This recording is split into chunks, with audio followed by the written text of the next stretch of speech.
جو ہے بیماری اور اسلام، اس عنوان کے تحت کچھ باتیں رکھنے کی کوشش کروں گا۔ یہ عنوان بہرحال اس کی کیا غرض ہے، کیوں اس کی ضرورت محسوس ہوئی، یہ بات بالکل مشہور اور معروف ہے، یہ بات ہم سب جانتے ہیں کہ جب بھی ہم دیکھتے ہیں سماج میں بیماریاں ایک ایسی چیز ہے جس سے کوئی انسان ایکسیپشنل اور مستثنا نہیں ہے۔ کوئی انسان یہ نہیں کہہ سکتا کہ جو ہے وہ بیمار نہیں ہوتا، اسے بیماری نہیں ہوئی، وہ کبھی بیمار نہ ہوا، یا اگر نہ ہوا ہے تو مستقبل میں آنے والے فیوچر میں وہ جو بیمار نہیں ہوگا۔ تو بیماریاں ایسی چیز ہے جو انسان سے ایسی لگی ہے کہ جیسی زندگی ہے ویسی بیماریاں ہیں۔ انسان پیدا ہوا تو بیماریاں، پیدا ہوا تو انفیکشنز، پیدا ہوا تو فلاں مسائل، پیدا ہوا تو فلاں، اور بیماریاں مطلب انسانی سماج، انسانی زندگی سے بالکل بہت گہرائی سے لگی ہوئی، اس سے مستثنا، اس سے ایکسیپشنل، اس سے بچ کر کسی کو چارہ انسان کو ہی نہیں کہ بیمار نہ ہو۔ پھر چاہے یہ بیماریاں کتنی متشدد، کتنی زیادہ سخت ہوں گی، کتنی کم ہوں گی، معمولی ہوں گی یا اور زیادہ تیز ہوں گی، ایک الگ بات ہے، لیکن جب بھی لوگ بیمار ہوتے ہیں تو یہ سمجھتے ہیں کہ شاید شریعت اسلامیہ نے اس معاملے میں کوئی خاص رہنمائی نہیں کی ہماری، تو لہٰذا جب بیمار ہو جاتے ہیں تو اپنے طریقے سے، من مانے ڈھنگ سے، من چاہے ڈھنگ سے، اپنی مرضی سے جو ہے لوگ علاج کرتے ہیں۔ اس معاملے میں حرام اور حلال کی کوئی تمیز رکھی ہی نہیں جاتی ہے کہ کیا چیز حلال ہے، کیا حرام ہے، کیسی بیماریوں میں کیسا علاج کیا جائے، کیا چیز استعمال ہو سکتی ہے، کیا نہیں ہو سکتی، کون سا طریقہ درست ہے، کون سا غلط ہوگا، کیا چیز کھائی جائے، کیا نہ کھائی جائے۔ ہم سمجھتے ہیں شاید شریعت نے اس معاملے میں رہنمائی نہ کی، اور پھر شریعت کو ایک طرف رکھ دیتے ہیں، کہتے ہیں ہاں یہ تو دین ہے، اسلام ہے، ٹھیک ہے، نماز روزہ ٹھیک ہے، لیکن ابھی ہم بیمار ہیں تو لہٰذا اس میں شریعت کا کوئی حل چونکہ نہیں ہے، وہ الٹرنیٹ ڈھونڈتے ہیں، اس سے ہٹ کر کچھ ڈھونڈتے ہیں۔ پھر ہم دیکھتے ہیں کہ وہ کتاب و سنت کو چھوڑ کر، شریعت کو چھوڑ کر، قرآن حدیث کو چھوڑ کر، نبی اکرم صلی اللہ علیہ وسلم صحابہ کے بتائے طریقے کو چھوڑ کر من مانی کرتے ہیں۔ مثال کے طور پر کوئی تعویذ لٹکا لیتا ہے، یہ سمجھتا ہے کہ اس سے شاید شفا ہو جائے، اس لیے کہ فلاں کسی نے کہہ دیا کہ بیئر پینے سے جو ہے پتھری نکل جاتی، تو ان کو لگا کہ اب علاج چکی ہے، شریعت اس میں کوئی رہنمائی تو کرتی نہیں ہے، لہٰذا آپ شراب پینا شروع کر دو۔ کچھ لوگوں کو دیکھا گیا کہ وہ گانجا اور افیم پیتے ہیں، اس لیے کہ انہیں لگتا ہے کہ فلاں مرض کا کوئی علاج نہیں ہے، شریعت نے اس میں رہنمائی نہیں کی، لہٰذا ہم یہ کر لیں۔ اور پتہ نہیں کیا کیا لوگ اس میں کرتے ہیں، بنا حلال اور حرام کی تمیز رکھے، بنا جانے کی یہ چیز جو استعمال کی جا رہی ہے، شریعت نے اس کو سینکشن کیا نہیں کیا، حلال جانا نہیں جانا، اس کو حرام تو نہیں قرار دیا۔ اور اس معاملے میں جب کوئی کہتا ہے بھائی حرام ہے حلال، تو کہتے دیکھو ہم بیمار ہیں، ہماری تکلیف ہم کو معلوم ہے، آپ ذرا خاموش بیٹھ جائے تو اچھا ہے، اس معاملے میں ہمیں کرنے دیجیے، ہم کر رہے ہیں، اگر مجھے اس سے سکون ملتا ہے تو میں اسی کو اختیار کرتا ہوں۔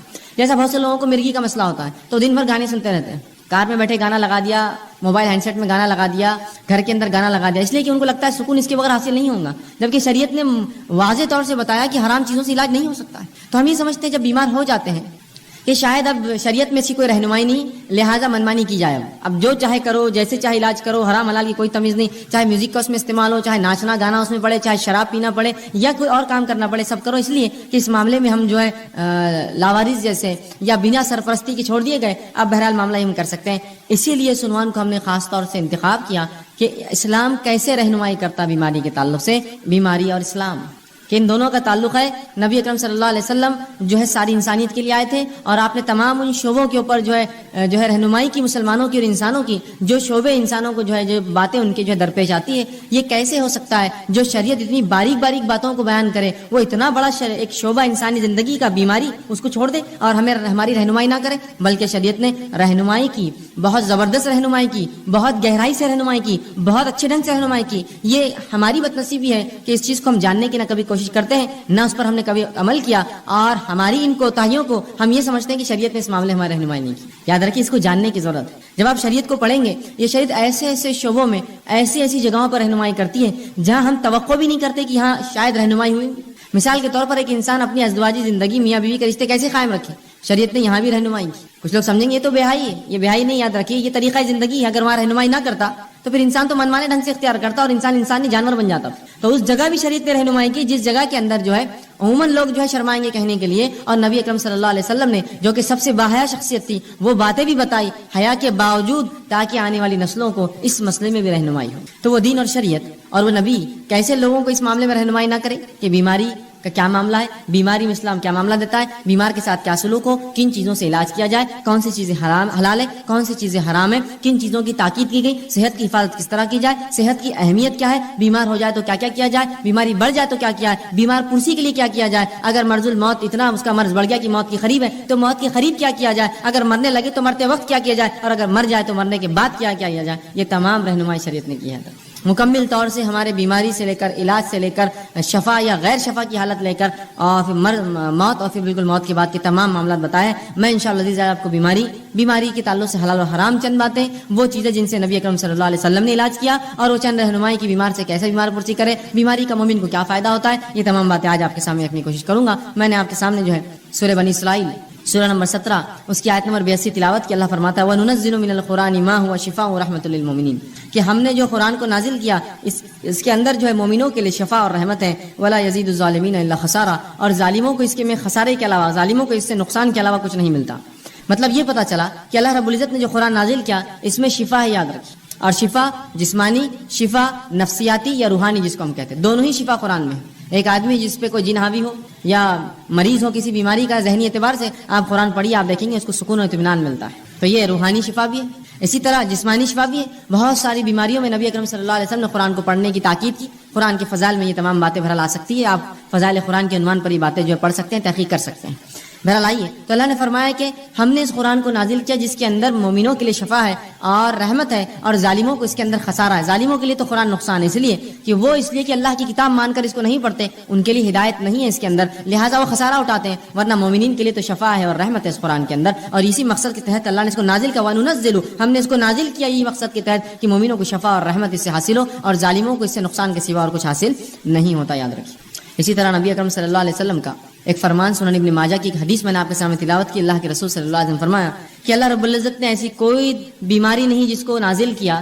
اس حدیث سے پتہ چلتا ہے کہ بیماری اللہ کی طرف سے آتی ہے. رسول اللہ فرماتے ہیں ان اللہ لم ينزل, کہ ایسی کوئی بیماری نہیں ہے جس کو اللہ نے نازل کیا لیکن اس کی شفا, اس کی دوا بھی نازل کر دی, اس کا علاج بھی نازل کر دیا. شفان فتداؤ, تو لہذا تم دوا کرو, علاج کراؤ. تو یہاں اس حدیث میں نبی اکرم صلی اللہ علیہ وسلم وضاحت کر دی کہ ایسی کوئی بیماری نہیں ہے جس کو اللہ نے نازل کیا ہو. تو پتہ چلا بیماریاں آسمان سے آتی ہے, اللہ بیماریاں دیتا ہے لوگوں کو, لیکن اس کا علاج بھی اتارتا ہے ان بیماریوں کے ساتھ. فتداؤ, تو لہٰذا تم دوا کرو, علاج کرایا کرو. تو پتہ چلا علاج کرانا چاہیے. بیماریاں اللہ کی طرف سے, بیماری اللہ بہرحال مختلف, کبھی سزا کے طور پر, کبھی آزمائش کے طور پر لوگوں کو دیتا ہے, اور اس کے بعد ہمیں حکم یہ آیا, اس کی دوا اللہ نے اتاری ہے, لہٰذا تم اس کے لیے دوا کرو, اس کے لیے علاج کرو. تو اس حدیث میں ان لوگوں کے لیے بھی تاکید ہے جو سمجھتے ہیں کہ علاج کرانا درست نہیں ہے, بس بیماری ہے تو بس توکل کرو, اللہ پر بھروسہ کرو اور بیماری کو سہتے رہو, بلکہ آپ علاج کرا سکتے ہیں. نبی اکرم صلی اللہ علیہ وسلم نے کہا دوا کرو, علاج کرواؤ بیماری کا. ٹھیک. اسی طرح ہم دیکھتے ہیں بیماری جو ہوتی ہے یہ صحت کا الٹ ہوتی ہے. انسانی جسم کی جو کیفیات ہوتی ہیں جس پہ انسان جیتا ہے جو سماج میں, وہ دو ہی کیفیات ہوتی ہے, ایک صحت مندی کی اور ایک بیماری والی کیفیت. اب یہ ہو سکتا ہے کہ صحت مند ایک انسان مکمل ہو یا بیمار ہو, اور بیمار چاہے کچھ فیصد ہو یا کچھ زیادہ ہو یا کچھ زیادہ ہو. مختلف بیماریاں ہوتی ہیں, جیسے مثال کے طور پر انسانی جلد پہ کچھ ہو جائے, بیماری ہے, لیکن انسان اس سے بہت زیادہ پریشان نہیں ہوتا, ایک زندگی گزار سکتا ہے. کبھی جسم کی کسی ایک اعضاء میں بیماری ہوتی ہے جس سے اس کو تکلیف ہوتی ہے, کبھی پورے جسم میں اس کو بیماری ہوتی ہے, یا کبھی جو ہوتا ہے کہ اس کا جسم اور جو ہے تمام اعضاء کے اندر بیماریاں ہوتی ہیں, مختلف بہرحال چیزیں ہوتی ہیں. تو اس چیز کو ہمیں سمجھنے کی ضرورت ہے کہ اللہ کے رسول نے علاج کرانے کا حکم دیا. ٹھیک, تو ہمیں جو ہے علاج کرانے کا حکم دیا, اور بیماریاں جو ہے یہ صحت کا, یاد رکھیے, الٹ ہے. بیماریاں صحت کا الٹ ہوتی ہیں. تو اس چیز کو ہمیں سمجھنے کی ضرورت ہے کہ ایک انسان یا تو صحت مند ہوگا یا تو بیمار ہوگا, اس سے ہٹ کر کوئی تیسری اس کی حالت نہیں ہوتی, یا صحت مند اور بیماری کے بیچ میں تھوڑا زیادہ بیمار, یا کچھ صحت اور کچھ بیماری, یہ بہرحال ہو سکتا ہے, یاد رکھیے.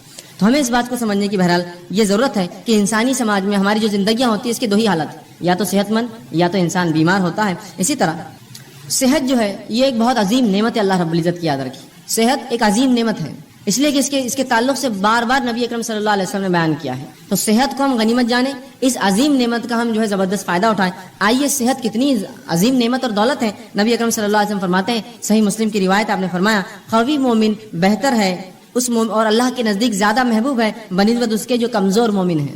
قوی مومن جو جسمانی اعتبار سے طاقتور مومن ہے, اللہ کے نزدیک زیادہ محبوب ہے بنسبت اس کے جو کمزور مومن ہے. حالانکہ خیر دونوں میں ہے, خیر دونوں مومن میں, اس لیے دونوں ایمان والے, لیکن جو طاقتور ایمان والا ہے وہ اللہ کے نزدیک بہتر ہے. سوال یہ ہے طاقتور ایمان والا اللہ کے نزدیک کیوں بہتر ہے؟ اس لیے بہتر ہے اللہ کے نزدیک ایک طاقتور, اس لیے کہ جب اس میں طاقت ہوتی ہے جسمانی اعتبار سے تو وہ ڈٹ کر نوافل ادا کرتا ہے, ڈٹ کر کماتا ہے, تو ڈٹ کر زکات ادا کرتا ہے. اللہ کے گھر کا حج کر سکتا ہے, اس لیے کہ صحت ہو تو پھر حج کرے گا, بیمار آدمی کے لیے بہت مشکل ہوتا ہے. اللہ کے گھر کے طواف اور عمرے کر سکتا ہے, اور بہت سارے فائدے, یاد رکھیے, ایسا شخص جو اٹھا سکتا ہے. تو لہٰذا اس لیے فرمایا ایک قوی مومن اللہ کے نزدیک زیادہ محبوب ہے بنسبت کمزور مومن کے. حالانکہ خیر دونوں میں ہے, اچھائی دونوں میں ہے, برے کوئی بھی نہیں ہے, لیکن طاقتور مومن, صحت مند مومن کو فوقیت حاصل ہے کمزور مومن پہ, یاد رکھیے. اسی طرح صحت کی اہمیت بتاتے ہوئے نبی اکرم صلی اللہ علیہ وسلم فرماتے ہیں, جامع ترمذی کی روایت ہے, اس حدیث کو اگر ہم سمجھ لیں تو انشاءاللہ بڑا فائدہ اٹھا سکتے ہیں اپنی صحت کا. آپ صلی اللہ علیہ وسلم فرماتے ہیں اور کہتے ہیں, اللہ کی دو نعمتیں ایسی ہیں جس کا بہت سے لوگ فائدہ نہیں اٹھاتے. کیا فرما رہے نبی اکرم صلی اللہ علیہ وسلم؟ اللہ کی ایسی بہت ساری نعمتیں ہیں جن کا مومن فائدہ نہیں اٹھاتے. مطلب پتہ ہی چلا کہ کہ اس کا فائدہ اٹھاؤ. اگر الگ انداز میں بولا ہے تو مانا ہی فائدہ اٹھاؤ. تو اللہ کی بالخصوص دو نعمتیں ایسی ہیں جس کا ہم لوگ جو ہے فائدہ کم اٹھاتے نہیں اٹھاتے. اور فرمایا پہلا صحت. دو چیزیں نعمتیں اللہ کی ایسی ہے جس کا لوگ فائدہ نہیں اٹھاتے, اور خطاب ہم مسلمانوں سے. پہلا صحت کا فائدہ اٹھانا چاہیے, اس لیے کہ دوسری کی روایت میں جامع ترمذی کی آپ نے فرمایا صحت کا فائدہ اٹھا لو اس سے پہلے کہ بیماری آ جائے. تو صحت کا فائدہ نہیں اٹھاتے آپ فرما رہے. دوسرا جو نعمت اللہ کی جس کو ہم ضائع کرتے ہیں وہ کیا ہے, آپ فرماتے ہیں دوسرا والفراغ اور خالی وقت. یہ دو نعمت اللہ کی عظیم نعمت ہیں, ایک صحت اور خالی وقت. اور رسول اللہ فرماتے ہیں ان دو کا مومن فائدہ نہیں اٹھاتے. اور واقعی میں بات کتنی سچ ہے کہ جب اللہ ہمیں صحت دیتا ہے تو ہم کوئی کام نہیں کرتے ہیں, جب بیماری آتی تو ذکر و اذکار, صدقات, نوافل سب کا ہمیں جوش جاگ جاتا ہے. جب صحت کی کیوں نہیں فائدہ اٹھایا, جب ذکر و اذکار کرتے, جب نمازیں پڑھتے, قیام کرتے, اہتمام کرتے, اس لیے کہ جب اللہ نے طاقت دی تھی. یا پھر جوانی تو چھوڑ دیتے ہیں, جوانی جب گزر جاتی ہے اور بڑھاپے میں پھر تمام اعمال کرنے کی کوشش کرتے جو جوانی کی عبادتیں تھیں. یقیناً شریعت یہ نہیں کہہ رہی کہ بڑھاپے کی عبادتیں قبول نہیں ہوتی, لیکن جوانی کی عبادتیں زیادہ مطلوب ہے بڑھاپے کے مقابلے میں, اس لیے کہ یہاں انسان ینگ ہوتا ہے, اس میں جوش ہوتا ہے اور بہت سارے ایسے کام کر سکتا ہے جو عمر نہیں کر سکتا ہے بڑھاپے کی عمر میں. تو کہا دو ایسی نعمتیں ہیں جس کا انسان فائدہ نہیں اٹھاتے, لوگ فائدہ نہیں اٹھاتے, مسلمان نہیں اٹھا رہے ہیں. ایک صحت اور دوسرا الفراغ اور خالی وقت. کتنی صحیح بات کہی. آج کتنا خالی وقت ہمارے نوجوانوں کے پاس ہے, لیکن کیا اس کا استعمال ہو رہا ہے؟ نہیں ہوتا ہے. کہاں ہوتا ہے؟ لوگ کہتے ہیں میں مصروف ہوں, لیکن مصروفیت کیا ہے؟ 2 گھنٹے 4 گھنٹے کہیں جا کے اور اس کے بعد خالی وقت بیٹھے ہیں, کبھی کھا رہے ہیں, کبھی کھیل رہے ہیں, کبھی بیٹھ رہے ہیں, کبھی چائے کی دکان پہ, کبھی ہوکو پارلر کے اندر ہے, تو کبھی جم میں پڑے ہوئے, تو کبھی سوئمنگ پول پہ خالی وقت گنوا رہے ہیں, تو کبھی گھومنے پھرنے جا رہے ہیں. گویا اگر ایک انسان پورا 1 مہینہ اپنا شیڈیول نکالے, اپنا ٹائم ٹیبل بنائے, تو دیکھیں اس کے اندر سے میں سمجھتا ہوں بمشکل ہر روز 2 سے 3 گھنٹے ایسے جو واقعی میں جینوین یقینی طور سے وہ جو کچھ کام کرتا ہے, باقی سب رکامہ ہوتا ہے, خالی ہوتا ہے, اور فالتو کاموں کو وہ کام سمجھتا ہے. تو کتنی صحیح بات آپ صلی اللہ علیہ وسلم فرمائی. 2 نعمتیں ہم ضائع کرتے ہیں, ایک صحت, دوسرا خالی وقت. تو صحت کا استعمال کر لیجئے اس سے پہلے بیماری آئے, خالی وقت کا استعمال کر لیجئے اس سے پہلے کہ اللہ ایسی مصروفیت دے پھر آدمی خالی ترستا رہے, کاش کہ یہ ٹائم ہوتا تو یہ کرتا, کاش یہ وقت ہوتا تو یہ کام کرتا. 2 نعمتوں کا رسول اللہ فرماتے ہیں. تو پتہ چلا صحت بڑی عظیم نعمت ہے, تبھی کہا جا رہا ہے کہ ان 2 نعمتوں کا لوگ فائدہ نہیں اٹھاتے ہیں. اسی طرح جامع ترمذی کی روایت ہے, آپ صلی اللہ علیہ وسلم فرماتے ہیں, بہرحال جو پہلی حدیث میں نے اس سے پہلے بیان کی وہ صحیح بخاری کی روایت تھی. جامع ترمذی کی روایت ہے, آپ صلی اللہ علیہ وسلم فرماتے اور کہتے ہیں اللہ کی نعمتوں میں سے جن کا سوال روز محشر سب سے پہلے ہونے والا ہے. اللہ کی نعمتوں میں سے جس کا سوال قیامت کے روز, آپ صلی اللہ علیہ وسلم فرماتے ہیں کہ قیامت کے روز جو اللہ رب العزت کی نعمتیں ہیں جن کے تعلق سے سوال کیا جائے گا, اور سب سے پہلے جس کا سوال کیا جائے گا, آپ فرماتے ہیں اور کہتے ہیں کہ سب سے پہلے اس سے پوچھا جائے گا کہ کیا میں نے صحت مند جسم نہ دیا تھا. جو اللہ رب العزت بندوں سے سوال کریں گا اس میں سب سے پہلا سوال کیا ہونے والا, رسول اللہ فرماتے ہیں وہ یہ ہوگا کیا میں نے صحت مند جسم نہیں دیا تھا, بتا اب کیا کیا اس کا, کیا جواب دیں گے؟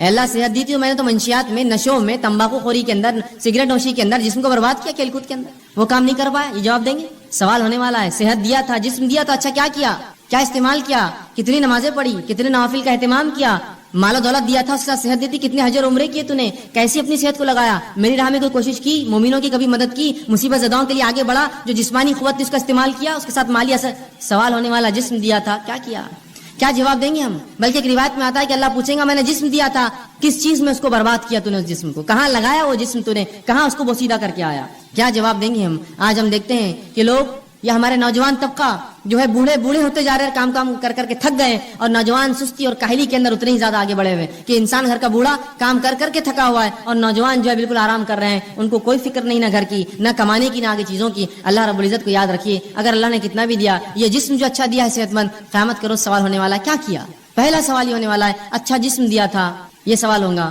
اب اس کا مطلب یہ ہوا یہ سوال ہے تو جواب دینا پڑے گا, کیا اس کا, کہاں لگایا وہ جسم, کیسے استعمال کیا, کیسے اس کو کمزور اور بوڑھا کیا. تو ہمیں یہ اللہ کے سامنے جواب دینا ہوگا, اللہ میں نے جو تیری عبادتوں میں, ریاضت میں اور دیگر علوم دین میں, تیرے کام میں, حلال روزی کمانے میں, اپنے بیوی بچوں کی پرورش میں اس کو لگایا, جواب دینا ہوگا. اور ورنہ اگر کھیل کود میں, فالتو کاموں میں, سگریٹ بیڑی تمباکو میں, چوراہوں پر بیٹھ کے کھانے اور پینے میں, دیکھیے لوگ چوراہے پہ بیٹھے اور کھا رہے پی رہے 2-2 4-4 گھنٹے روز برباد کرتے ہیں. یہی وہ لوگ ہیں جن سے تلاوت قرآن کا سوال ہو تو کہتے وقت نہیں ہے. یہی وہ لوگ ہیں جن سے دینی علم کا معاملہ کرے تو کہتے وقت نہیں ہے. لیکن شام میں ہر روز کام سے آنے کے بعد یا تجارت ختم ہونے کے بعد 11-12 بجے تک, 1 بجے تک دوستوں میں بیٹھ کر جو وقت برباد کرتے ہیں, کیا روز قیامت اللہ پوچھیں گا نہیں جسم دیا تھا کیا, اللہ میں تو نکڑوں پہ بیٹھتا تھا, میلے ٹھیلوں پر جاتا تھا اور چوراہوں پر بیٹھتا تھا اور دوستوں سے بات چیت کرتا تھا. یہ جواب دیں گے اپنے رب کو. کھیل کود میں نے ضائع کیا, کھیل کود کی عمر ہوتی ہے, کھیلنا چاہیے. کچھ لوگ تو ایسے ہو جاتے ہیں کہ عمر پوری گزر گئی, ان کو بچے ہو جاتے پھر بھی کھیلتے رہتے ہیں, اس کا شوق ہے اس کا شوق ہے. اور جب دینی کام کی بات کی جائے تو بھائی چھٹی نہیں ہوتی, کیسے کریں, کیوں, جس دن چھٹی ہوتی ہے اس دن کیا, اس دن تو کھیلنا ضروری ہے, فرض ہے نا مجھ پر, تو وہ دن تو چھوڑ دیجیے آپ. سوال یہ اللہ رب العزت کو ہم کو جواب دینا ہے، اچھا جسم دیا تھا، کہاں لگا کر آیا، اس جسم کا، اس صحت کا کیا استعمال کیا. ٹھیک ہے، تو صحت جو ہے ایک عظیم نعمت ہے. اب جب یہ نعمت ہے تو ہر نعمت کی حفاظت کرنا پڑتی ہے، یاد رکھیں. اسی طرح صحت کی بھی حفاظت کرنا پڑے گی، اور مومن کے لیے صحت کی حفاظت کرنا فرض ہے. میرے اور آپ کے لیے اپنی صحت کی حفاظت کرنا فرض ہے. گویا ہر وہ چیز جو صحت کے خلاف جاتی ہے اس کو ہم استعمال نہیں کر سکتے ہیں. اور یہ بات کتنی درست ہے کہ ایک انسان اگر آپ میرے گھر آئے اور میرے گھر آ کر تشریف رکھے اور میں آپ کو جو ہے رکابی کے اندر بسکٹس لا کر دوں اور کہوں کہ یہ بسکٹ کھانے سے ہو سکتا ہے آپ مر جائے، یا یہ چائے میری پی لی، یہ ہو سکتا ہے یہ چائے پی کر آپ کو کینسر ہو جائے، اور آپ کو لا کر کھانا کھلاؤں، اچھا اچھا کھانا، بریانی، نان خلی، اور کہوں یہ کھانا کھانے کے بعد ہو سکتا ہے آپ جو ہے کچھ دن کے بعد جو ہے گلے کے کینسر سے، یا جو ہے منہ کے کینسر سے، یا دانتوں کے کینسر سے، یا جسم کے سڑنے سے آپ مر سکتے ہیں، یہ نوش فرمائی، تو کیا وہ چیز آپ کھائیں گے؟ اس لیے کہ آپ کہیں گے صحت کی حفاظت فرض ہے. لیکن یہ جاننے کے باوجود کہ صحت کی حفاظت فرض ہے، ایسے کتنے لوگ ہیں کہ وہ پڑیاں اور تمباکو اور سگریٹ پیتے ہیں جس پہ کھلا لکھا ہوا ہوتا ہے cigarette smoking is injurious to health, it may cause cancer, اور پوری تفصیلات آج کل کمپلسری وارننگ جو آتی ہیں. بلکہ ایسی وارننگ جو اگر کوئی تمباکو کمپنی نہ لکھے تو اس پر فائن ہوتا ہے، معلوم ہے، اس پر فائن ہوتا ہے. اس لیے کہ یہ ثابت ہے. ایک دنیا کی مشہور اور معروف کمپنی مالبورو نے ایک مرتبہ یہ کیا کہ وہ اپنی سگریٹ کی ڈبی پر لکھتا نہیں تھا اشتہار، اور اس نے کئی زمانے تک فروخت کی. ایک خاتون کو اس سے کینسر ہوا، وہ پیتی تھی اس لیے کہ اس پہ لکھا نہیں تھا، اس کو لگا یہ سیف ہے کینسر سے، اس نے اس کو پیا، اس کو کچھ سالوں کے اندر کینسر ہوا. اس نے اس پہ جو ہے اس کمپنی پہ جو ہے کیس جو ہے ڈال دیا، کہا کہ یہ کمپنی لکھا کیوں نہیں جب اس میں اتنی خطرناک چیزیں تھیں جس سے میں بیمار ہو سکتی ہوں. کمپنی کو بہرحال اس سے کمپلائن کرنا پڑا، وہ کیس جیتی اور اس کو $32 بلین اس نے جو ہے اس کمپنی کو پے کرنا پڑے، اسے ایک اکیلی خاتون کو $32 بلین کا کیس ٹھوکا تھا اور اس کو ملا پورا پیسہ. اس لیے کہ انہوں نے کیوں نہیں چھاپا اپنے اس پر، جبکہ معلوم تھا اس کو 3 سال میں کینسر ہو سگریٹ پینے، اس کو لگا اس سے کینسر نہیں ہوتا، اچھی برانڈ کی کمپنی ہے بھی سگریٹ. یہاں لکھی ہوئی چیزیں ہیں کہ صحت کے خلاف ہے، کینسر ہو سکتا ہے، مر سکتے ہو، ٹیوبرکلوسس ٹی بی ہو سکتا ہے، تمہیں کچھ بھی ہو سکتا ہے، لیکن اس کے باوجود بھی دیکھیے دھڑلے سے ہم پیے جا رہے ہیں. صحت ایک نعمت ہے، اس کی حفاظت مجھ پر آپ پر فرض ہے. وہ بسکٹ میرے گھر کے آپ نہیں کھائیں گے جس کو میں کھلاتے وقت کہوں اس سے کینسر ہو سکتا ہے، اس سے بیمار ہو سکتا ہے، اس سے ٹی بی ہو سکتا ہے. پھر کیسے ہم وہ چیزوں کو استعمال کرتے ہیں اپنی نفس پہ حاوی ہونے دے جو اتنی نقصان دہ. اور صحت کی حفاظت فرض ہے، تو یاد رکھیے اپنی صحت کی حفاظت اور دوسروں کی حفاظت ہم کو کرنا ہے. یہ نہیں کہ ہم اپنی صحت کی حفاظت کر دوسروں کو نقصان پہنچائیں. یہ بات ان کے لیے بھی ہے جو لوگ اللہ کی جو نعمت صحت ہے اللہ دیتا ہے تو اس کو خراب کاموں میں استعمال کرتے ہیں اور بوسیدہ کرتے ہیں اس میں، اور یہ نہیں دیکھتے کہ اس سے صحت کا کیا نقصان ہے. یاد رکھیے صحت کی حفاظت فرض ہے، اس لیے کہ اللہ کی دی گئی نعمت ہے. اور اگر صحت نہ ہوئی تو کوئی عبادت آپ اور میں نہیں کر سکتے. سوچیے مت کہ ہم کبھی عبادت کر پائیں گے زندگی بغیر صحت کی. عبادت کیسے کریں گے بتائیے؟ روزہ رکھنا ہے، صحت نہیں ہے. زکات وہ دیں گا جو کمائیں گا، بیمار کما نہیں سکتا ہے. نماز پڑھنا ہے، صحت نہیں، فرض مشکل سے ہوتی ہے تو نوافل اور دیگر نمازیں کیا پڑھوں؟ صحت ہر چیز کے لیے ضروری ہے، یاد رکھیے. ایک مومن کے لیے تو اور زیادہ اس کی اہمیت بڑھ جاتی ہے. جو دنیا میں آیا ہی اللہ کی عبادت کے لیے، اس کے لیے تو صحت بڑی افضل ہے. تو صحت کی حفاظت میرے اور آپ کے لیے فرض ہے، اس کو خامخواہ برباد اور ضائع ہم لوگ نہ کریں. اسی طرح صحت کی حفاظت کے لیے شریعت نے اتنے احکامات جاری کیے. مثال کے طور پر صحت کی حفاظت کرو، طہارت کیا کرو. طہارت کرنا مطلب وضو کرنا، غسل کرنا، پیشاب پاخانے کے لیے پانی کا استعمال کرنا. یہ صحت کے لیے تو ہے تاکہ انسانی زندگی محفوظ ہے، گندگی سے پاک، گندگیوں سے بیماریاں آتی ہیں. صحت کے لیے دیکھیں کتنا خیال ہے، کہا طہارت کا حکم دیا. اسی طرح جو ہے کھانے پینے میں حرام اور حلال کی تمیز بتائی کہ دیکھو یہ حلال ہی حرام ہے. حرام چیزیں تمام صحت کے لیے نقصان دہ، حلال چیزیں تمام فائدے مند ہیں. تو کہا یہ حلال ہی حرام ہے. تو دیکھیے یہاں بھی شریعت نے تاکید کی صحت کی حفاظت کے لیے. اسی طرح جو ہے ایسے کاموں سے انسانی جسم کو روکا، انسانوں کو روکا جو اس کے جسم کو ہلاک کر سکتے ہیں، جیسے زنا اور دیگر اور ایسے کام جو غلط بدفعلی انسان شرمگاہ سے کر سکتا ہے. کہا یہ تمام کام بہت خطرناک ہوتے ہیں. آج انسانیت دیکھ رہی جن لوگوں نے جو ہے یہ سمجھا کہ یہ جو رشتے ہوتے ہیں، یہ جو نکاح ہوتے ہیں، سب فالتو چیزیں، بس انسانی زندگی ایسی ایسا جانور ہوتا ہے، بس گزارو، جہاں چلا منہ مار دو، جہاں چلا شرمگاہ کا کسی کے ساتھ استعمال کر لو. آج دیکھیے کتنی بدترین بیماریوں میں ملوث ہے. کسی کو ایڈز ہے تو آج کل STDs جو ہوتے ہیں سیکچولی ٹرانسمیٹڈ ڈیزیزز کی بھرمار. تو کہا زنا کے قریب نہ جانا. دیکھیے صحت کی حفاظت کے لیے کہا نا، زنا کرو گے تو اتنی گندی گندی بیماریوں میں ملوث ہو جاؤں گے. تو صحت کی حفاظت کی. اسی طرح اچھا کھانا کھانے کا حکم دیا کہ اچھا کھانا کھاؤ، حلال اور طیب چیزیں کھاؤ. اسی طرح جو ہے کسرت کرنے کا حکم دیا کہ صحت کو اچھا رکھو، جس کے لیے کسرت ورزش کیا کرو. اسی طرح کھیل کود کا بھی حکم دیا، وہ کھیل کود جو انسانی جسم کو اور سماج کے لیے فائدے مند ہوتے ہیں، جیسا گھڑ سواری ہو سکتا ہے، آرچری ہو سکتا ہے، شوٹنگ ہو سکتا ہے، جو انسانی نفس کو فائدہ دے، کچھ اس میں جو ہے ایسے ہنر پیدا کرے جو فائدے مند ہے. تیرنا سیکھے، یہ سب اچھی چیزیں، سائیکلنگ کرے، رننگ سیکھے، یہ سب انسانی. تو کسرت کا حکم دیا، کھیل کود کا حکم دیا، اور بہت ساری ایسی دیگر احکامات سنائے تاکہ ایک مومن صحت مند رہے. یاد رکھیے صحت کا شریعت نے بڑا خیال رکھا، اور اسی کے لیے حرام حلال، اچھا اور برے کی تمیز رکھی. یہاں مت جاؤ، یہاں جاؤ، یہ مت کرو، یہ کرو، یہ سب صحت کے لیے. طہارت کرو، طہارت کیا کرو، یہ تمام چیزیں میری اور آپ کے صحت کے لیے شریعت نے کی. صحیح مسلم کی ایک روایت آتی ہے، نبی اکرم صلی اللہ علیہ وسلم فرماتے اور کہتے ہیں کتنا دیکھیے اس امت کے صحت کا آپ نے خیال رکھا. اور رسول اللہ فرماتے ہیں، یہ غائب کے علم میں سے آپ فرماتے اور کہتے ہیں، برتن کو اور پانی کی جو تھیلیاں ہوتی تھی اس زمانے میں چمڑے میں پانی بھرا جاتا تھا، تو اس کو رات میں باندھ کر رکھا کرو. اس لیے کہ سال میں کوئی ایک دن ایسا ہوتا ہے کہ اللہ رب العزت آسمان سے بیماری نازل کرتا ہے، اور وہ بیماری جو ہے آسمان سے اترتی ہے اور ایسی کسی کھلی چیز کو جب پاتی ہے جس کا ڈھکن رکھا نہ گیا ہو، کوئی کھانے کا برتن اس پہ ڈھکن نہ ہو، اس کا منہ بند نہ ہو، یا کوئی پانی کا ایک برتن ہو جس کا منہ بند نہ ہو، تو اس میں داخل ہو جاتی ہے. کیا فرمایا آپ نے؟ یہ بھی غائب کا معاملہ ہے. آپ یہ کہہ سکتے ہیں بیماری تو جراثیم پھیلاتے ہیں اور جراثیم تو کہیں بھی جا سکتے ہیں، یہ غائب کا اس لیے میں نے پہلے کہہ دیا. اللہ بیماری کو جب نازل کرتا ہے، رسول اللہ فرماتے ہیں ہر روز اپنے برتنوں کو کھانے کی ڈھکا کرو اور پانی پینے کی چیزوں کو بند رکھا کرو، اس لیے کہ سال میں ایک دن ایسا ہوتا ہے جب اللہ آسمان سے بیماری کو نازل کرتا ہے اور وہ بیماری جو انسانوں میں آتی ہے اور ہر وہ کھلی چیز، کھلا برتن اور کھلا پانی کا جو حصہ ہوتا ہے اس میں داخل ہو جاتی ہے. تو کہا کھانے پینے کی چیزوں کو ڈھکا رکھو. ویسے بھی کھانے پینے کی چیزوں کو آپ ڈھکیں گے تو یہ بیماری سے تو آپ بچے ہی رہیں گے، ساتھ میں گندگیوں سے، مکھی مچھر سے، غلاظت سے، دھول مٹی سے اور پتہ نہیں کیا کیا کتنے فائدے ہیں. تو آپ سال بھر ڈھکے رکھیں کہ تو ایک دن کب آئیں گا نہیں پتا ہے، تو گویا سال بھر ڈھکیں گے مطلب سال بھر اپنے کھانے اور پینے کی حفاظت کرو، کھلا مت چھوڑا کرو، گندگی مت داخل ہونے دو. دیکھیں کتنا جو ہے شریعت نے حفاظت کی، صحت کی ایک مومن اور ایک مسلمان. اسی طرح بیماری جو ہوتی ہے وہ صحت کی الٹ ہوتی ہے. اب بیماری کیا ہے؟ بیماری کو ہم یوں کہہ سکتے ہیں، اس کی تعریف میں دے سکتے ہیں کہ انسانی جسم میں کوئی اعضا میں تکلیف ہو یا کمی ہو یا بگاڑ آ جائے. پورے انسانی جسم میں یا کسی ایک اعضا میں کوئی تکلیف ہو یا بگاڑ آ جائے، یہ بیماری ہوتی ہے. انسانی جسم میں مطلب پورے شریر میں، پورے جسم میں، یا کسی ایک اعضا میں، ہاتھ، پیر، سر، کان، ناک، منہ، گلا، انگلیاں، کچھ بھی ہو سکتا ہے. کسی ایک اعضا میں کوئی تکلیف ہو یا اس میں کوئی بیماری ہو، اس چیز کو یا اس میں کوئی بگاڑ آ جائے یا کمی آ جائے، اسے بیماری کہا جاتا ہے.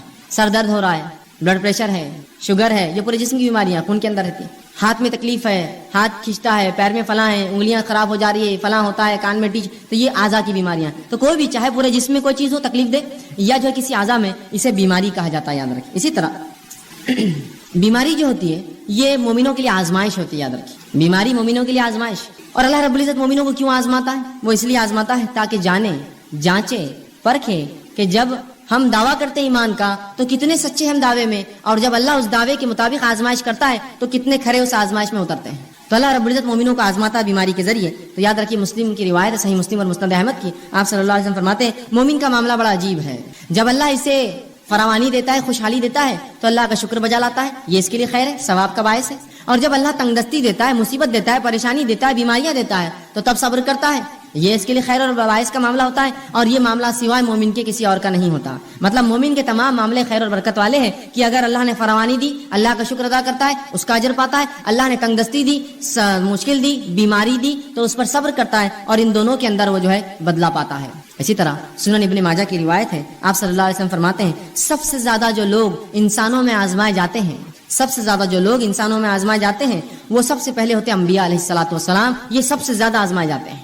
دوسرا فرمایا علماء حق، یہ دوسرے نمبر پہ جو آزمائے جاتے ہیں. تیسرا فرمایا صالحین اس امت کے، نیک لوگ یہ تیسرے نمبر پہ آزمائے جاتے ہیں. اور فرمایا ان میں سے کچھ ایسے گزرے ہیں پچھلی قوموں میں، انبیاء، علماء حق اور صالحین، کہ جن کو ایسی بیماریاں اللہ نے دی کہ جن کے جسم میں کیڑے پڑ گئے. بیماری آزمائش ہے، ان کے جسم میں کیڑے پڑ گئے. صالحین اور ان نیکوکاروں کے اس حد تک بیمار ہوئے کہ اس بیماری میں ان کا انتقال ہو گیا.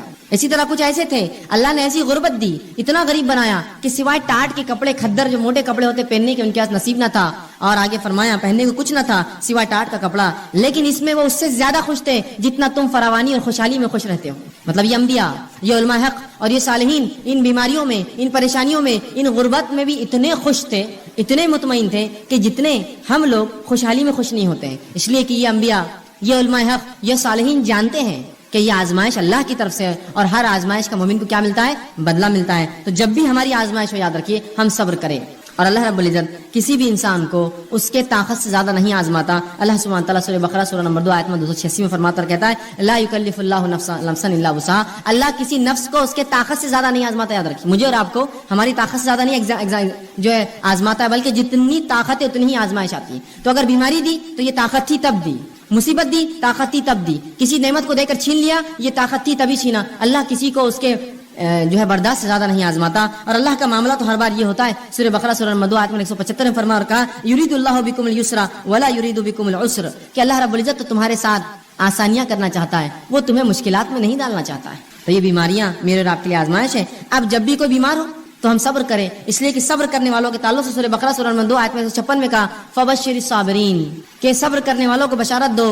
یہاں خوشخبریاں دینے کا حکم دیا کہ جو لوگ صبر کرتے ہیں فبشر الصابرین الذین اذا اصابتهم مصیبۃ قالوا انا للہ وانا الیہ راجعون، کہ جو لوگ مصیبت جن پر آتی ہے اور مصیبت میں صبر کرتے ہیں ان کو خوشخبریاں دے دو. اور جب ان پر مصیبت آتی ہے تو یہ مومن کہتے ہیں قالوا انا للہ وانا الیہ راجعون، ہم اللہ کی طرف سے آئے تھے، اس کی طرف لوٹ کر جانا ہے. تو ہمیں صبر کرنا چاہیے. اللہ کسی کو بھی اس کی طاقت سے زیادہ نہیں آزماتا. جب آزمائش ہوتی ہے تو ہمیں صبر کرنا چاہیے. آئیے صحیح بخاری اور صحیح مسلم کی روایت ہے. آپ صلی اللہ علیہ وسلم فرماتے اور کہتے ہیں جب ایک مسلمان کو کوئی ایذا پہنچتی ہے, تکلیف پہنچتی ہے, بیماری کی شکل میں, کسی کی موت کی شکل میں, کسی اعضاء کے ضائع ہونے کی شکل میں, کسی اور اس میں مصیبت, پیسے میں, مال میں کمی, اولاد میں کمی, پھلوں میں کمی, روزی میں کمی, جب کسی ایک مومن کے تعلق سے آپ فرماتے ہیں مسلم کو ایذا یا بیمار ہوتا ہے تو اللہ تعالیٰ اس کے گناہوں کو ایسا دھو دیتا ہے جیسے ایک جھاڑ جس پر سوکھی پتیاں ہوں وہ سوکھنے سے گر جاتی ہیں.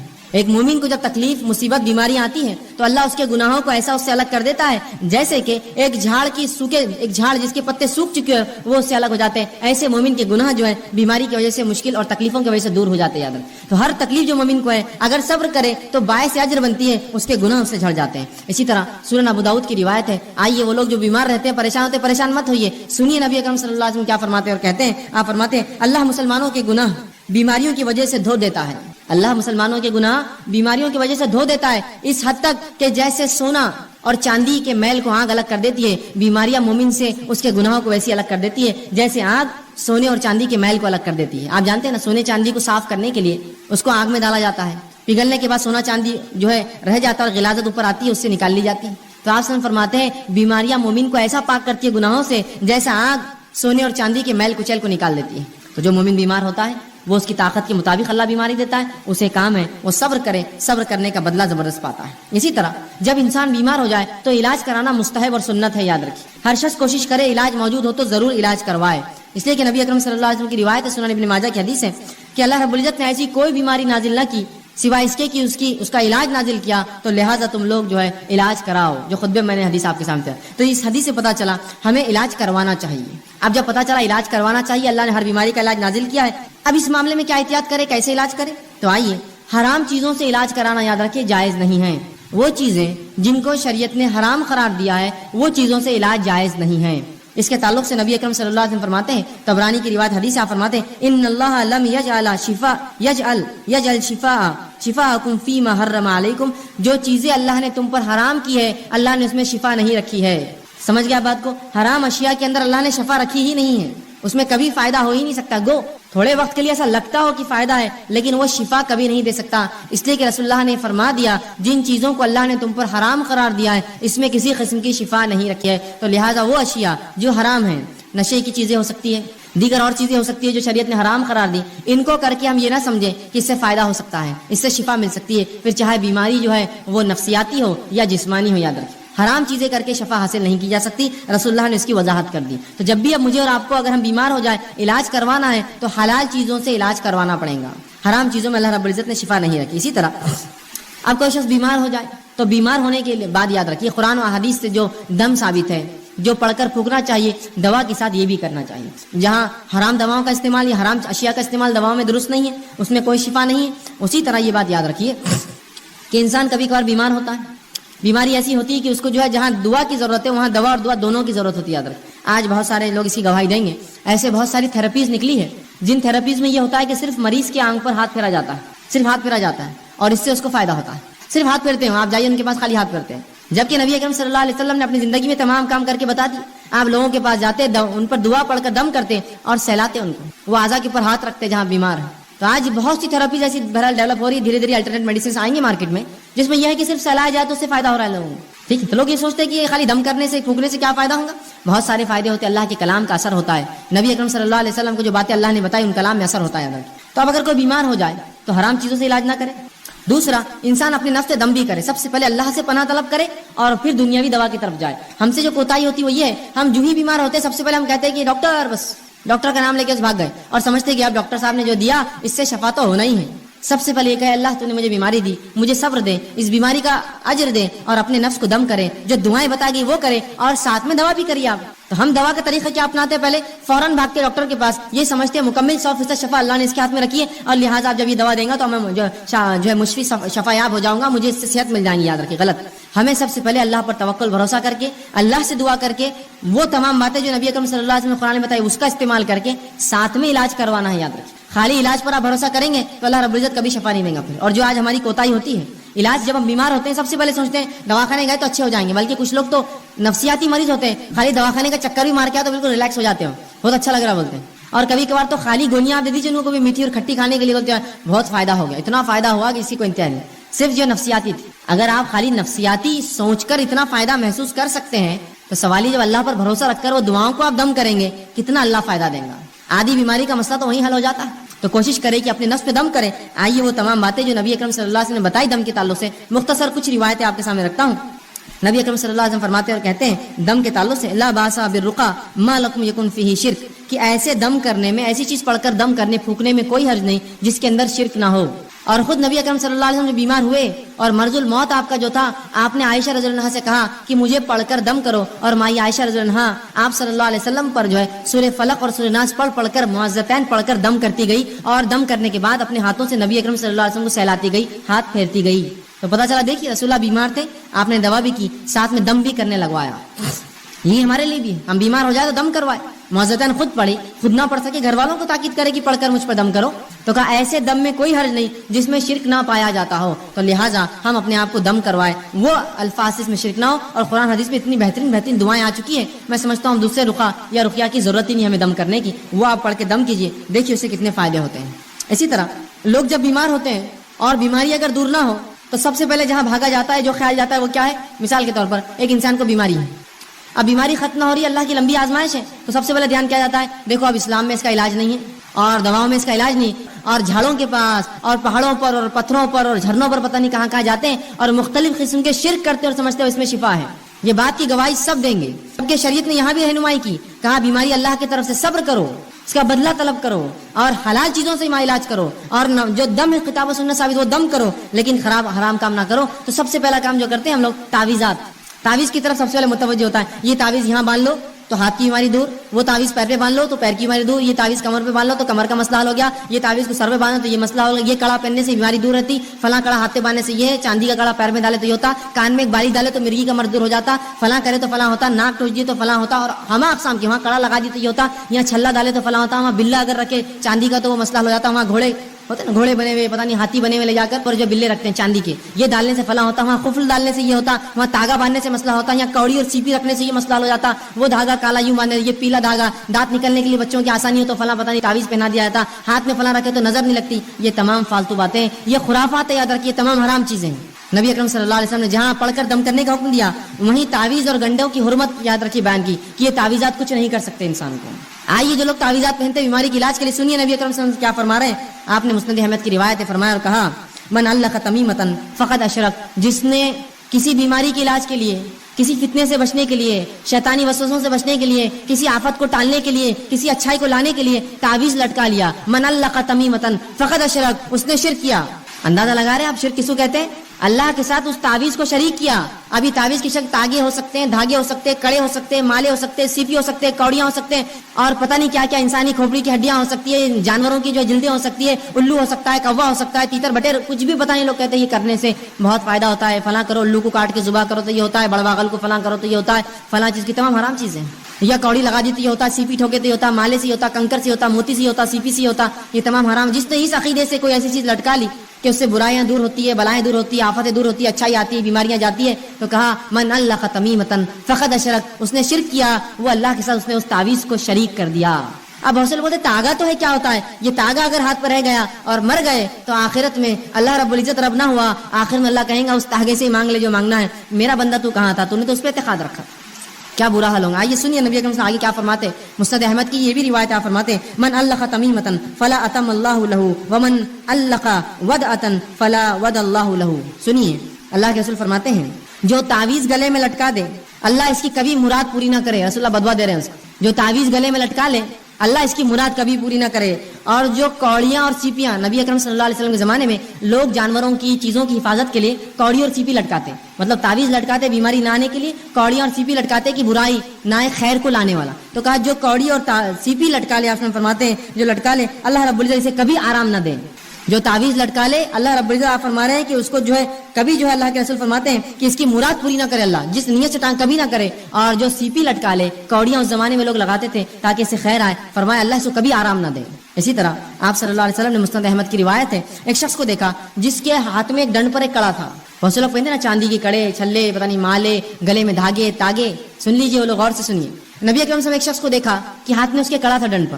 آپ صلی اللہ علیہ وسلم نے کہا افسوس، یہ کیا ہے، کیا باندھ رکھا تو نے ہاتھ پر؟ یہ تو شخص نے کہا اللہ کے رسول یہ میں نے اس لیے پہنا ہے کہ اس سے ایک جلد کی بیماری نہیں ہوتی ہے, اسکن کا ایک ڈیزیز نہیں ہوتا ہے, اس وجہ سے میں نے کڑا پہنا ہے. تو کہا کہ تو اسے فوراً اتار دے ورنہ اللہ رب العزت جو ہے تجھے اس میں ملوث کر دے گا, اس بیماری کو ڈال دے گا, وہ بیماری میں تجھے ملوث کر دے گا. کہا فوراً اتار دے کڑا ورنہ اللہ تجھے اس بیماری میں ڈال دے گا. اور فرمایا اگر تو اس حال میں مر گیا, تیری موت ہو گئی کہ کڑا تیرے ہاتھ میں ہی تھا, مر گیا تو کبھی کامیاب نہیں ہوگا آخرت میں, کبھی کامیاب نہیں ہوگا. کیا فرمایا کہ تو نے جلد کے امراض کے لیے پہنا, اسے اتار دے, اگر تو نے اسے نہ اتارا تو تجھے بیماری اللہ دے دے گا, اور اگر تو مر گیا اس حالت میں تو آخرت میں تو کبھی کامیاب نہیں ہونے والا, اس لیے کہ تو نے شرک کیا. تو لہٰذا ہمیں حلال چیزوں سے علاج کروانا ہے, تعویذ گنڈوں میں کوئی علاج نہیں ہوتا. یاد رکھیں, آپ دعائیں پڑھیے قرآنی, آپ دعائیں پڑھیے نبوی, یہ علاج کا یاد رکھیے جائز طریقہ ہے. آپ بعض دعائیں جو نبی اکرم صلی اللہ علیہ وسلم نے دم کیا اپنے نفس پر جب آپ بیمار ہوتے تھے, تو آئیے وہ دعائیں آپ کے سامنے رکھتا ہوں. دیکھیے یہ تمام باتیں دنیاوی علاج کے ساتھ چل رہا ہے, آپ دنیاوی علاج کراتے ہوئے یہ تمام کام کر رہے ہیں. یاد رکھیے, میں نے یہ نہیں کہا کہ آپ دنیاوی علاج چھوڑ دیجیے اور باقی یہی کرتے رہیے, کافی ہے. آپ دواخانے بھی جائیے, لیکن پہلے یہ ہوگا اور ساتھ میں پھر علاج کرواتے رہیے اور پھر صبر کرتے رہیے, اللہ سے دعا کرتے رہیے. تو علاج کے ساتھ یہ سب چل رہا ہے, اس لیے کہ یہ دونوں ملیں گے تو شفا ہے. یاد رکھیے. آئیے آپ صلی اللہ علیہ وسلم نے جو بعض دعائیں کی شفا کے لیے, اس آپ کے سامنے رکھتا ہوں, بس مختصر رکھوں گا. صحیح بخاری کی روایت ہے, آپ صلی اللہ علیہ وسلم جب کسی مریض کے پاس جاتے تو اس کے جسم پر ہاتھ رکھتے اور یہ دعا پڑھتے اس کی شفا کے لیے. دعا یوں, اللہم رب الناس اذهب الباس اشفی انت شافی, کہ اے اللہ انسانوں کو پالنے والے, انسانوں کے رب, اس سے تکلیف دور فرما, اس سے تکلیف دور فرما. اشفی انت شافی, اس کو شفا دے, تو شفا دینے والا ہے. لا شفا الا شفاء, تیرے علاوہ کوئی اور شفا دینے والا نہیں ہے. شفاء لا یغادر سقما, ایسی شفا دے کہ جو بیماری کو بالکل نہ چھوڑے. یہ دعا کرتے اس بیمار کے لیے, جب آپ جاتے اس کو پڑھتے اور یہ دعا کرتے کہ مریض پر ہاتھ رکھ کر یہ دعا کرتے, اللہم رب الناس اذهب الباس, اے اللہ جو انسانوں کا رب ہے اس سے اس کی بیماری کو دور کر. اور یقیناً جو آپ فرماتے آگے, اشفی انت شافی, تو شفا دینے والا, تیرے شفا دینے کوئی نہیں ہے. لا شفاء الا شفاء, تیرے علاوہ کوئی شفا نہیں دیتا. شفاء لا یغادر سقما, ایسی شفا دے اس کو کہ اس کی بیماری کو بالکل نہ چھوڑے. تو ہم بھی جب مریض کے پاس جائے, کوئی گھر میں مریض ہو جائے, یہ دعا اس کے جسم پر ہاتھ رکھ کے پڑھیے, دیکھے شفا ملیں گی, ساتھ میں علاج بھی بہرحال کراتے رہیں. اسی طرح صحیح مسلم کی روایت ہے, ایک شخص نے آپ صلی اللہ علیہ وسلم کے سامنے درد کی شکایت کی. کہا اللہ کے رسول مجھے تکلیف ہو رہی ہے, کسی کے اعضاء میں درد کی شکایت کی. نبی اکرم صلی اللہ علیہ وسلم جب یہ سنا, اس کی درد کی شکایت سنی, تو آپ نے فرمایا کہ تو اپنے اس اعضاء پر جہاں تکلیف ہے اپنا سیدھا ہاتھ رکھ اور 3 بار بسم اللہ پڑھ. پیٹ دکھ رہا ہے, پیر دکھ رہا ہے, اچانک سر میں درد شروع ہوا, پتہ نہیں لوگ کیا کیا کرواتے ہیں. سنت سے یہ ہے کہ ہاتھ رکھو اور 3 مرتبہ آپ نے فرمایا بسم اللہ پڑھ, اور اس کے بعد آپ نے فرمایا اور کہا کہ 7 مرتبہ پھر یہ پڑھ. 3 بار ہاتھ رکھ کے کہے بسم اللہ بسم اللہ بسم اللہ کے نام سے, اور اس کے بعد 7 مرتبہ یہ پڑھ, اور آپ نے فرمایا اعوذ بعزت اللہ و قدرتہ, کہ میں اللہ کی بڑائی اور اس کی قدرت کی پناہ لیتا ہوں, من شر ما اجد و حاضر, اس چیز سے جو میں محسوس کر رہا ہوں یا جس کا مجھے اندیشہ ہو رہا ہے. تو 3 بار پہلے بسم اللہ کہے اور 7 مرتبہ یہ دعا پڑھے, تو رسول اللہ فرماتے ہیں اللہ رب العزت اس کو جو ہے شفا دیتا ہے. اسی طرح صحیح مسلم کی روایت ہے, آپ صلی اللہ علیہ وسلم فرماتے ہیں کہ آپ صلی اللہ علیہ وسلم ایک مرتبہ بیمار ہو گئے, جبرائیل علیہ السلام آئے اور نبی اکرم صلی اللہ علیہ وسلم نے رقیہ کیا, دم کیا ایک دعا پڑھ کر. جبرائیل علیہ السلام نے کیا دعا پڑھی تھی, حدیث میں لفظ آتے ہیں, آپ صلی اللہ علیہ وسلم نے صحابہ کو سنا, کہا بسم اللہ ارقیک, کہ میں اللہ کے حکم سے تجھ پہ جو ہے دم کرتا ہوں. جبرائیل علیہ السلام آئے اور رسول اللہ پر یہ دعا پڑھ کر دم کی, بسم اللہ ارقیک, کہ اللہ کے نام سے میں تجھے دم کرتا ہوں, من کل دائن یوزیک, ہر اس بیماری سے جو تجھے نقصان دہ ہے, من شر کل نفس, اور ہر نفس کے شر سے اللہ تجھے محفوظ رکھے, وعین حاسد, اور ہر نظر لگانے والے کی نظر بس سے تیری حفاظت کرے, اللہ یشفیک, اللہ تیری جو ہے تجھے شفا دے, بسم اللہ یرقیک, میں اللہ کے حکم سے تجھ کو جو دم کرتا ہوں. یہ دعا جبرائیل علیہ السلام نے نبی اکرم صلی اللہ علیہ وسلم پر دم کی. اسی طرح معوذتین آپ پڑھ سکتے ہیں, اسی طرح سورہ جو ہے فاتحہ پڑھ کر ہم دم کر سکتے ہیں. یہ تمام کے بڑے فضائل آتے ہیں, یاد رکھیں. ہم نے یہ تمام چیزیں بہرحال آج چھوڑ دی ہیں, اور ایسی تمام وہ دعائیں جو قرآن سے اور سنت نبوی سے ثابت ہے آپ پڑھ سکتے ہیں. میں نے تو 2-4 نمونے کے طور پہ رکھی. یہ اگر پڑھ کر ہم کریں گے تو آپ دیکھیے جہاں دوا سے بھی علاج کا کچھ حصہ ہو رہا ہے, وہیں یہ دعائیں بہت حد تک نفسیاتی طور سے ہمیں جو مرض سے دور کر دیں گی, یا کم از کم بیماری ختم نہ بھی ہو تو ہم ایک مضبوط ایک مومن بنے رہیں گے. ہم آہو بکا نہیں کریں گے, تقدیر کو کوسیں گے نہیں, اللہ کو برا بھلا نہیں کہیں گے, اللہ سے بدگمانی نہیں کریں گے کہ ہمیں بیمار ہونا تھا کہ اللہ ہمارا ہی گھر ملا تھا کیا, معیش ملا تھا کیا. کم از کم یہ تسلی رہیں گی انسان کو, نفسیاتی وہ مضبوط اور قوی رہے گا, چاہے جسمانی اعتبار سے کتنا لاغر اور بیمار ہو چکا ہو. تو یہ دعائیں بڑی اہمیت رکھتی ہیں. اسی طرح بعض ایسی چیزیں جن سے نبی اکرم صلی اللہ علیہ وسلم نے خود علاج کیا ہو, وہ آپ کے سامنے کچھ رکھتا ہوں واقعات اور کچھ چیزیں جن سے خود نبی اکرم صلی اللہ علیہ وسلم نے علاج کیا ہو. لیکن ایک بات اس سے پہلے میں بتا دوں کہ جو باتیں حدیث میں آتی ہے کہ آپ صلی اللہ علیہ وسلم نے ان سے علاج کیا ہے, آج بہت سی مرتبہ یہ ہوتا ہے کہ ہم کہتے ہیں ان سے تو جیسا طب نبوی کتابیں ہوتی ہیں, آپ پڑھتے ہیں اور علاج کرنے کی کوشش کرتے ہیں, فائدہ محسوس نہیں ہوتا ہے. وہ اس لیے کہ طب کا معاملہ ایسا ہے کہ اس پہ تجربات اور تجزیات کی ضرورت ہے. نبی اکرم صلی اللہ علیہ وسلم نے بہت سی باتیں فرمائی, یہ مسلمانوں کی کم علمی رہی